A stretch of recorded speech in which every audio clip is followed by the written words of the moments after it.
Hello everyone and welcome back. This time I'm going to be going over my Mesmer. Now, she is my first character that I reached level 80 with and PvE, so I had a bit more experience with her, and it's one of the reasons why she is my most played in PvP.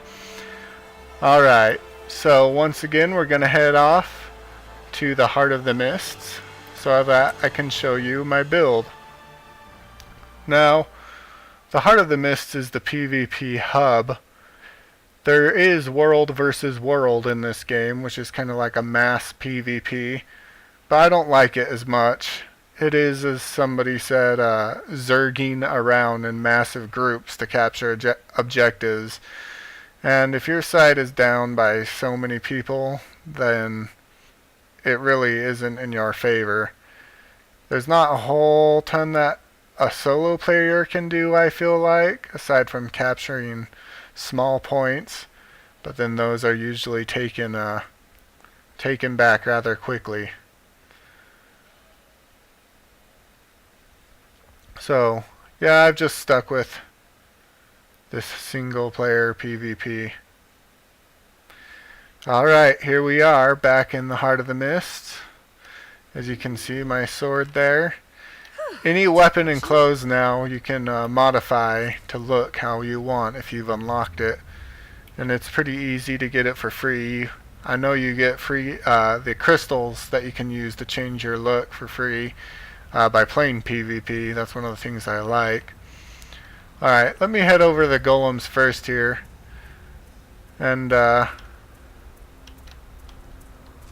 whoa, something's up. Guy's floating. my graphics must have not loaded yet. This is like the scene off of Indiana Jones right here, where he throws the marbles on the ground and he has to take a leap of faith to walk across the air. Oh, that's good, that's good. Alright, well maybe they'll load by the time I get done explaining. Okay, so here's my PvP build, as you see. I like using a great sword with my Mesmer. Now, a Mesmer is all about the mind games, and each of your weapons can create an illusion of some kind, along with a phantom. I have a great sword as my main weapon, and as my second weapon, it's a staff. But I mainly stick with the great sword. Here is my sigil. I have a sigil of air. It's a 50% chance on critical to cause a lightning strike with a cooldown of 3 seconds. The lightning strike is just a little extra burst of damage, nothing too special. And then my other sigil is sigil of fire. It has a 50% chance on critical to trigger a flame blast for area of effect damage. Again, kind of another boost of damage just every 5 seconds. I'm not actually sure if those stack and can both be activated separately or if they share a cooldown. If somebody could let me know, then please tell me. Alright, so here's my rune. I have the rune of the crate. It gives me plus condition damage and bleeding duration, and a 25% chance when struck to cause bleeding for 10 seconds. And, as you can see, at the last one, it says when you use your elite skill, you inflict bleeding, torment, and poison for 8 seconds to nearby foes. Bleeding is just a damage over time. Poison is a damage over time that affects healing. It makes healing 33% less effective. Torment, on the other hand, I would say is kinda like poison, but it might be closer to bleeding. I can't remember. I know it stacks, but I can't remember if it's duration or just intensity. The thing is torment does a certain amount of damage while you're standing still, but if you're moving, it does double that damage. Right here, I have a Berserker amulet, just like my warrior, because I like pumping out damage on my Mesmer. Her stats are all here. There's your power, toughness, and armor, vitality, health, precision, critical chance, ferocity, critical damage, condition duration, healing power, and boon duration. Now, As you can see, she doesn't have near as much armor as my warrior did, but that's okay because with her I don't plan on getting hit nearly as much, especially since her greatsword is a ranged weapon. So first let me show you my traits to show you what I have set up. Here I have focused mainly in domination, dueling, a bit in chaos, and some in inspiration. Domination increases power and condition duration with every point. Dueling increases precision and ferocity with every point. Chaos increases toughness and boon duration with every point. And inspiration is vitality and healing for every point. Alright, so the smaller bits that we have in domination is inflict vulnerability when you interrupt a foe. I won't be interrupting them too much with this build, but sometimes this move right here, Illusionary Wave, push back all foes in front of you with a wave of magical energy. That can interrupt them, so it might inflict vulnerability. And Dazing a Foe also applies vulnerability. Again, I don't have really anything that dazes them in this build, but these two things aren't what I was focusing on. Alright, in dueling, I have Gain Vigor when delivering a critical hit. That increases my endurance regeneration. Endurance is what you use to dodge. So it increases it by 100%, which is a good thing. Sharper Images. Illusions inflict bleeding on critical hits. That's why I have a bit of condition damage on there and the increase in bleed duration. So even my illusions will be inflicting some damage. Your illusions cause confusion to foes around them when they are killed. This means that even if I create a new illusion, and my previous illusion shatters, that'll cause confusion.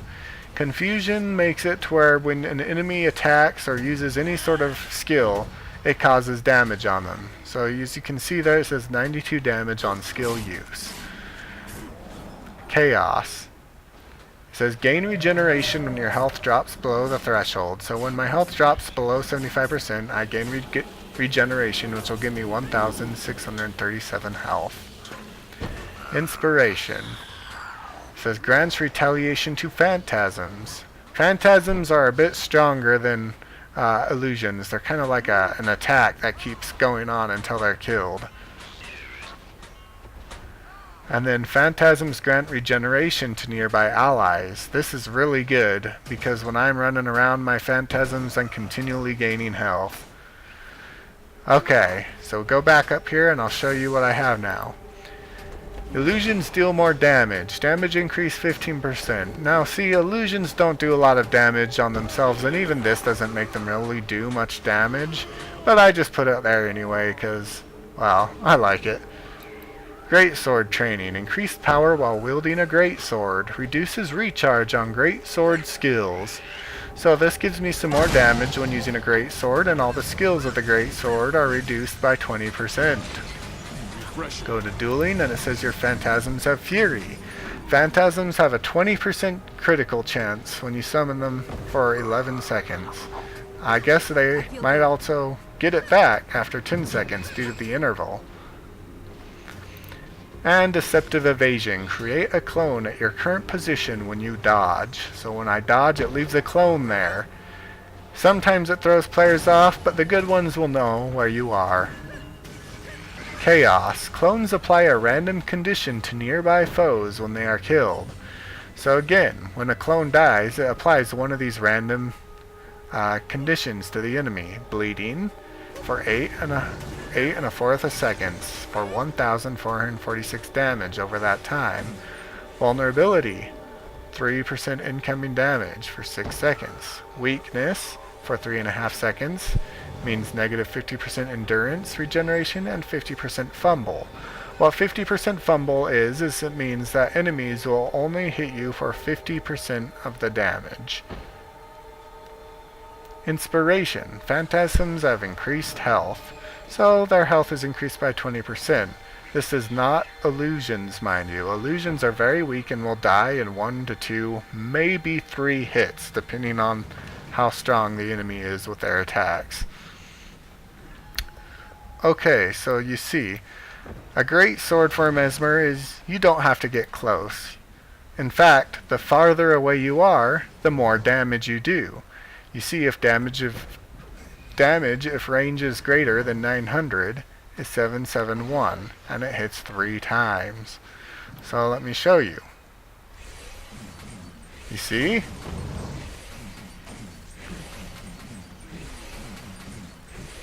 This is the basic attack of the greatsword. It's great long distance combat. Second attack, Mirror Blade. You throw an illusionary greatsword that bounces between targets, damaging foes and giving might to allies. It creates a clone at its first target. This is great for throwing people off, especially if you have a cloaking skill. You can use it, and it looks like you appeared next to the enemy. You see over there? And your illusions attack. When your enemy dies, your illusions dissipate, unless you target another enemy quickly. Mind Stab. Thrust your greatsword into the ground, damaging foes and removing 1 boon. Boons are the opposite of conditions. Boons are helpful things, so if you rip it away from your target, it's better for you. This just makes kind of a sword appear out of the ground. Alright, the next one is a Phantasmal Berserker. Create a phantasm that uses a whirling attack to damage and cripple foes. You can see it does good damage 4 times, 2,128. Cripple for 1 1/4 of a second. Now take note that that's 4 cripples, so that's actually more like 6 seconds at negative 50% movement speed. Number of impacts is 4 and number of targets is 5. Let me show you that one and watch its health. See, quite a bit, and all this time you're pounding it with your own basic attacks. Alright, the Illusionary Wave. Its range is only 450, but has some good knockback and does a bit of damage. If an enemy's getting close and you need some breathing space, you can use it. Knocks the enemy back. Although these enemies teleport right back to where they go. Alright, this is my healing skill. Signet of Ether. Gain health every few seconds based on the number of active illusions you control. When you activate it, you heal yourself and refresh all phantasm skill recharges.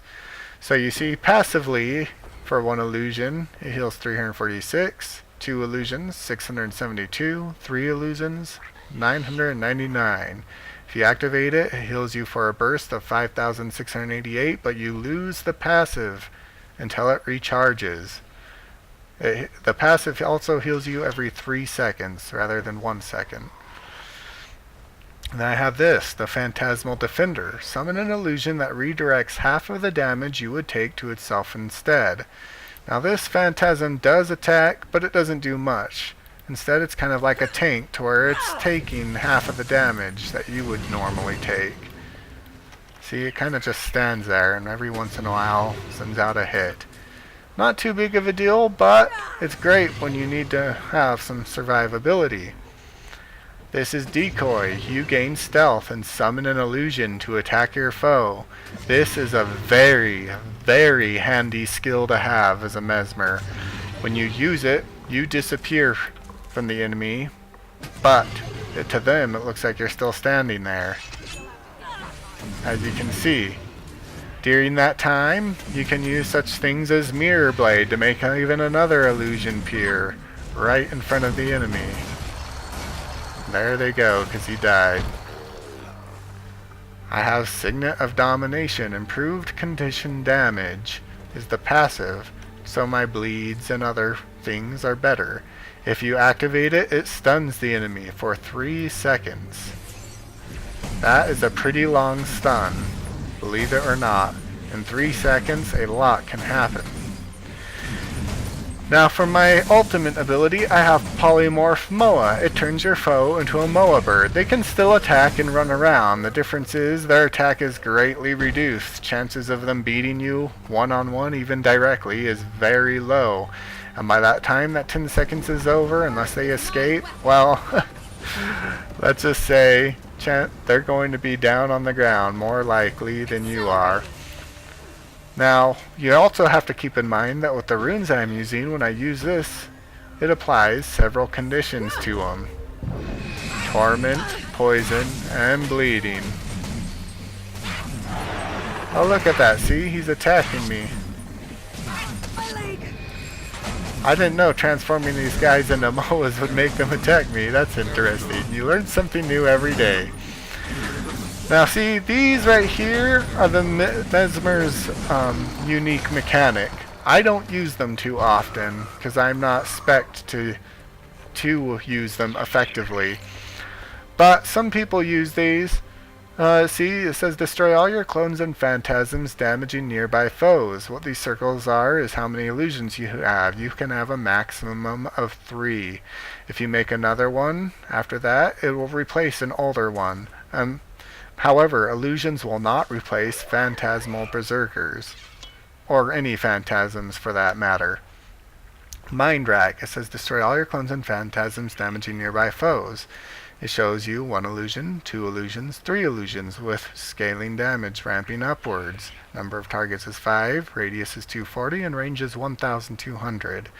Cry of Frustration, destroy all your clones and phantasms, confusing nearby enemies. If you recall, confusion is damage on skill use. This does not really help me since I am not spec'd to that. Diversion, destroy all your clones and phantasms, dazing their targets. What dazes is it makes it so they are unable to use skills. The daze is only 1 second long. I've never used it, so I don't know if that stacks for each illusion that was nearby.